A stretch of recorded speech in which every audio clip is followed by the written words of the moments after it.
De l'intégration et des Sénégalais de l'extérieur, Monsieur le ministre de la Communication, chargé des relations avec les institutions, porte-parole du gouvernement, Mesdames et membres et les collaborateurs des ministres, chers collègues, Mesdames et Messieurs, nos collaborateurs des services administratifs, Monsieur le ministre, je voudrais tout d'abord me réjouir de la signature de la convention avec la République sœur de Gambie, portant sur l'entraide judiciaire. Ce que je déplore est que cette convention a été signée depuis 2020. C'est vrai, nous ne sommes pas comptables à partir de ce moment, mais on attend jusqu'à 2026 pour demander la ratification, d'autant plus que ces deux pays ont eu à entretenir des relations très étroites et très historiques, compte tenu également des populations qui les composent, mais surtout de ce qu'on partage comme histoire, comme tradition et comme ethnie. Et c'est très important. Le pourquoi je le déplore, Monsieur le ministre, c'est parce qu'il y a eu des cas où des Sénégalais avaient été arrêtés en Gambie, et ce avant même 2020.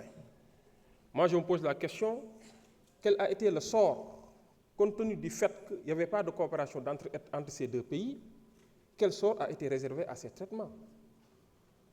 Je peux considérer ou en déduire qu'il y avait effectivement des violations des droits de l'homme, parce que je ne peux pas comprendre qu'entre ces deux pays, où il y avait la Sénégambie, qu'on nous dit que des Sénégalais ont été arrêtés, et par la procédure de simple remise de police à police, des Sénégalais ont eu à quitter la Gambie pour venir être traduits ici au Sénégal. Ça, c'est une violation.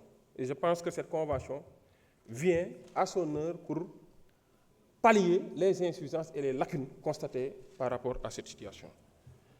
Monsieur le ministre, on a parlé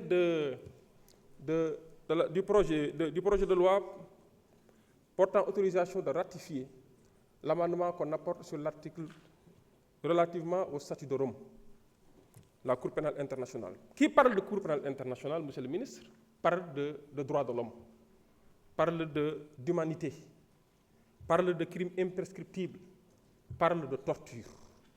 Et Monsieur le ministre, ça vous me permettrez de faire une extrapolation. Ce n'est pas un hors-sujet ou une digression, mais peut-être une extrapolation. Parce que je considère que la responsabilité nous incombe tous de ne jamais rester indifférents ou insensibles face à des situations humanitaires qui anéantissent la dignité humaine. La lutte pour le respect de l'humanité, bref, de la dignité humaine, n'a ni frontières, ni limite temporaire. Elle est permanente, universelle et éternelle. Je le dis et je le répète, la situation de l'ancien président de l'Union des Comores, Mohamed Abdallah Sambi, nous interpelle tous. Comment l'actuel président en exercice peut refuser l'accès de l'envoyé spécial des Nations Unies à Mohamed Sambi, aujourd'hui en détention, vu que sa situation sanitaire a été décriée? Les organisations des droits de l'homme ont interpellé l'ONU, consciente de cette situation, a eu à envoyer un émissaire, un envoyé spécial pour accéder à la personne concernée et avoir la possibilité de s'enquérir de sa situation et avoir la possibilité de dresser un rapport. Et les autorités actuelles ont dit niet jusqu'à ce que cet émissaire retourne à son pays d'origine.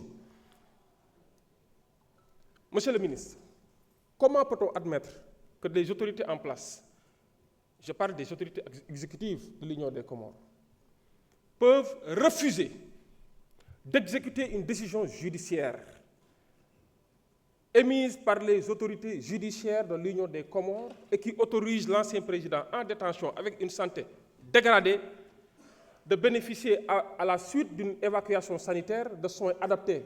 Comment peut-on refuser d'exécuter une telle décision compte tenu du fait que cette décision a été rendue pour des raisons humanitaires? Alors, qu'attendons-nous pour agir, Monsieur le ministre? Qu'attendons-nous pour agir devant les cris de détresse qui ont été émis par l'ancien président Sambi? Ces cris de détresse qui ont été émis par ses proches, qui ont été émis par des organisations des droits de l'homme, des organisations de défense des droits de l'homme. Qu'attendons-nous pour agir? Je rappelle que le Sénégal s'est toujours érigé en médiateur devant cette pareille situation. il y a eu des cas dans d'autres pays où des présidents ont des difficultés, font l'objet de persécutions, ou d'anciens présidents, je précise bien, ont des difficultés, font l'objet de persécutions, et que ici, nos officiels prennent leur bâton de pèlerin pour s'ériger en médiateur et essayer de faire revenir la paix, la stabilité. Je dois rappeler que le Sénégal et l'Union des Comores entretiennent des relations très étroites, historiques. Et pour preuve, ici au Sénégal, il y a une forte communauté comorienne qui vit ici, qui se sont mariés avec des Sénégalais. Et si je me rappelle bien, l'ancien président Abdoulaye Wade entretenait d'excellents rapports avec le président Sambi actuellement en détention. C'est pour ces raisons que je le dis, et je l'ai dit en commission, j'ai bien entendu votre réponse, mais je le réitère ici, afin que nul n'en ignore, que le Sénégal ne doit pas rester les bras croisés pour effectivement agir en tant que médiateur et faire en sorte que la dignité humaine de quiconque, de quelconque citoyen du monde soit respectée, parce que nous avons pris l'engagement de nous conformer effectivement au statut de Rome sur la Cour pénale internationale, et il est question de défense des droits de l'homme, il est question également de s'ériger en bouclier pour que la dignité humaine, qui est un principe universel, soit respectée, soit reconnue et respectée. Et devant ce genre de situation, Monsieur le Président, Monsieur le Ministre, je dis que la place de Sambi, Mohamed Abdallah Sambi, est partout sauf en prison. Il est temps que nos autorités, et c'est un appel fort que je lance, pour ne pas dire un cri de détresse, à l'endroit des autorités de ce pays. Le Sénégal a eu à bénéficier d'une bonne réputation dans ce sens. Le Sénégal a eu à calmer beaucoup de crises en Afrique et ailleurs au-delà de l'Afrique. Le Sénégal a eu à être désigné comme un modèle en termes de stabilité. Et je pense que nos autorités officielles ont cette responsabilité historique devant nous et devant l'Afrique et devant le monde entier d'assumer effectivement cette posture de, bien entendu, s'ériger toujours en bouclier contre le non-respect de la dignité humaine, mais pour la préservation du respect de la dignité humaine. C'est pour cette raison que, Monsieur le Ministre, j'ai bien entendu votre réponse en commission, mais je le répète ici, parce que si demain, Mohamed Abdallah Sambi meurt en prison, qui sera condamné?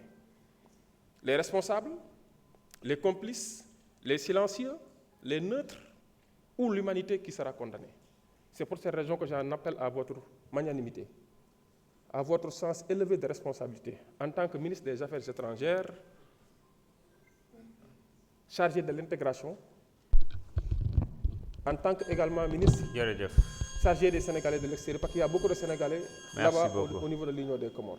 J'en appelle à votre magnanimité. Vous avez la parole.